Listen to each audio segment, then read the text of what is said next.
नमस्ते आप सभी को, मैं पूजा परमार। आप देख रहे हैं द फैक्ट इंडिया। राजस्थान में सत्ता को लेकर लड़ाई जितनी बीजेपी और कांग्रेस के बीच नहीं हुई, उससे ज्यादा कांग्रेस के अंदर खाने में हुई। आपके मन में यह सवाल जरूर आता होगा कि आखिरकार गहलोत और पायलट में बनती क्यों नहीं है। आज हम इसके ही इतिहास पर नजर डालेंगे। इन 4 सालों में ऐसे कई मौके आए जिससे लगा कि अब गहलोत सरकार का जाना तय है, लेकिन ऐसा हुआ नहीं। अशोक गहलोत का जितना विरोध बीजेपी और उनके नेताओं ने नहीं किया, जितना उनके ही डिप्टी सीएम रहे सचिन पायलट ने किया। और अब सचिन पायलट खुलकर अपनी ही पार्टी के मुख्यमंत्री और उनकी सरकार का विरोध कर रहे हैं। लेकिन ऐसा नहीं है कि राजस्थान में अशोक गहलोत और सचिन पायलट के बीच पहली बार तलवारें खिंची हों। इससे पहले भी दोनों के बीच में मनमुटाव रहे हैं और दोनों ही नेता एक दूसरे पर लगातार आरोप लगाते रहे हैं। ऐसा नहीं है कि इन दोनों नेताओं के बीच ये दुश्मनी नई हो। इससे पहले भी सचिन पायलट के पिता पूर्व केंद्रीय मंत्री राजेश पायलट भी अशोक गहलोत के बीच रिश्ते कुछ ठीक नहीं थे। इन दोनों के बीच की दुश्मनी शुरू होती है सन 1980 के दौरान, जब लोकसभा चुनाव में जहां अशोक गहलोत जोधपुर से चुनाव लड़कर दिल्ली पहुंचते हैं, तो वहीं राजेश पायलट भी भरतपुर से चुनाव जीतकर लोकसभा पहुंचते हैं। दोनों ही नेता कांग्रेस आलाकमान के नजदीक होते हैं, लेकिन 1990 के दशक में राजीव गांधी के निधन के बाद राजेश पायलट की पकड़ कांग्रेस पर कुछ कम हो जाती है। साल 1994 में केंद्र में कांग्रेस की सरकार होती है और प्रधानमंत्री होते हैं पीवी नरसिम्हा राव। उस समय प्रधानमंत्री पीवी नरसिम्हा राव से अशोक गहलोत की नजदीकी बढ़ जाती है और वे राजेश पायलट को नजरअंदाज करके गहलोत को राजस्थान कांग्रेस का अध्यक्ष बना देते हैं।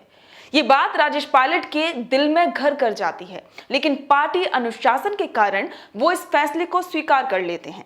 और इसके बाद 1996 में जब कांग्रेस पार्टी में राष्ट्रीय अध्यक्ष के पद का चुनाव होता है, तो गांधी परिवार सीताराम केशरी को अपना कैंडिडेट बनाकर उतारता है।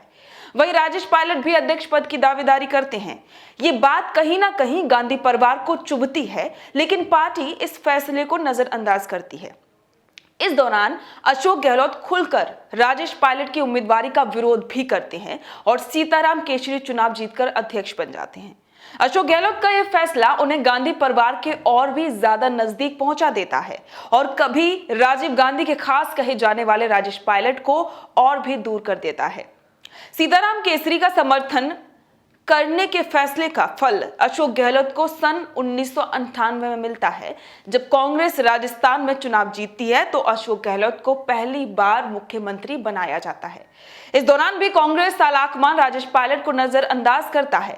इसके बाद सन 2000 में जब सोनिया गांधी कांग्रेस के अध्यक्ष पद के लिए चुनाव लड़ती हैं, तो उनके विरोध में जितेंद्र प्रसाद ने चुनाव लड़ने का फैसला किया। उनके समर्थन में राजेश पायलट खुलकर आ जाते हैं, लेकिन अशोक गहलोत उनके उलट सोनिया गांधी का समर्थन करते हैं और सोनिया गांधी ये चुनाव बड़े ही अंतराल के साथ जीत भी जाती हैं। लेकिन इसके बाद राजेश पायलट का राजनीतिक जीवन हाशिए पर आ जाता है और इसी बीच में 11 जून 2000 को राजेश पायलट एक सड़क दुर्घटना में अपनी जान गंवा देते हैं और गहलोत बनाम पायलट की लड़ाई कुछ समय के लिए रुक जाती है।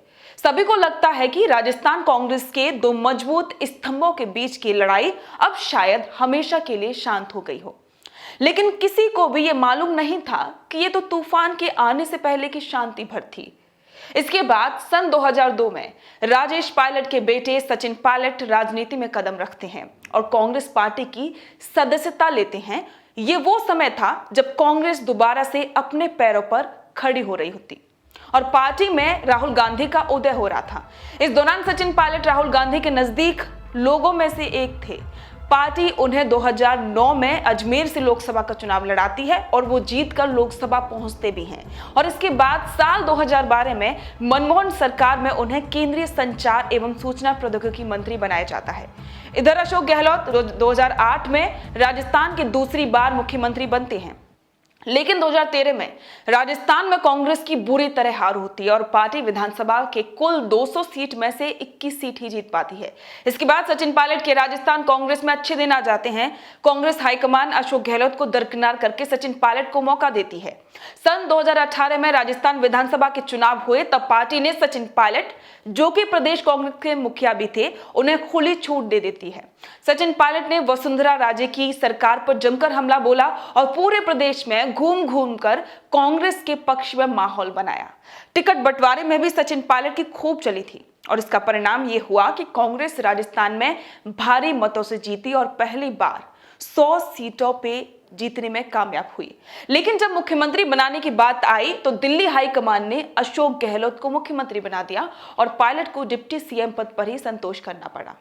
13 जुलाई 2020 को जब पूरा देश कोरोना के कारण ठंडा पड़ा हुआ था, तभी राजस्थान कांग्रेस ने अचानक से तापमान बढ़ा दिया। सचिन पायलट अपने साथ करीबन 1.5 दर्जन विधायक लेकर हरियाणा के मानेसर के एक होटल में पहुंच गए। इस घटनाक्रम में ऐसा प्रतीत हो रहा था कि अशोक गहलोत की सरकार गिर जाएगी, क्योंकि इससे कुछ ही महीने पहले ही मध्य प्रदेश में भी कुछ ऐसा ही हुआ था, जहां एक तरफा सचिन पायलट कुछ विधायकों के साथ मानेसर में थे, तो वहीं अशोक गहलोत ने भी बाकी बचे हुए सभी विधायकों की बाड़ेबंदी शुरू कर दी। दोनों खेमों में अपने अपने विधायकों को लेकर होटल में बंद हो चुके थे और इसके साथ ही बीजेपी गहलोत सरकार पर हमलावर हुई और बहुमत साबित करने का दबाव बनाने लगी। इसी बीच में कांग्रेस हाईकमान ने तुरंत एक्शन लेते हुए सचिन पायलट को मिलने के लिए बुलाया। इस दौरान राजस्थान के नेताओं का दिल्ली में जमावड़ा शुरू हो गया था। तमाम कोशिशों के बाद भी जब सचिन पायलट नहीं माने तो उनके साथ 2 मंत्रियों को हाईकमान के आदेश के बाद बर्खास्त किया गया और इसी बीच में प्रियंका गांधी वाड्रा ने दखल दिया और कुछ शर्तों के साथ सचिन पायलट को मना लिया गया।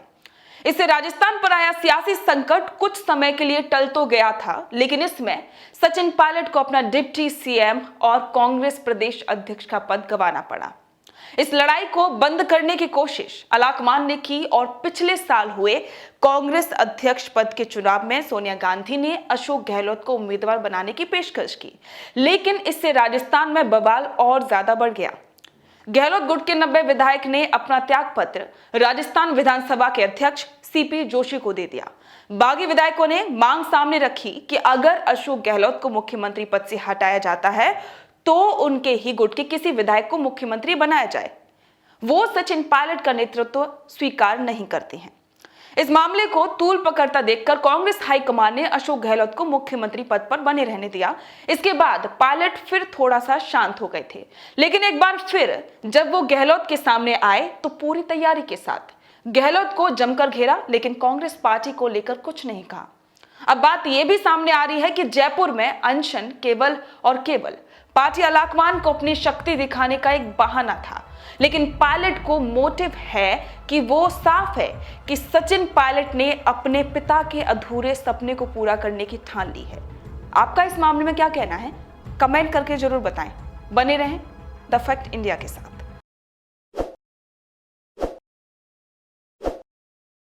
ताज़ा खबरों के लिए विजिट करें द फैक्ट इंडिया की वेबसाइट और डाउनलोड करें द फैक्ट इंडिया ऐप।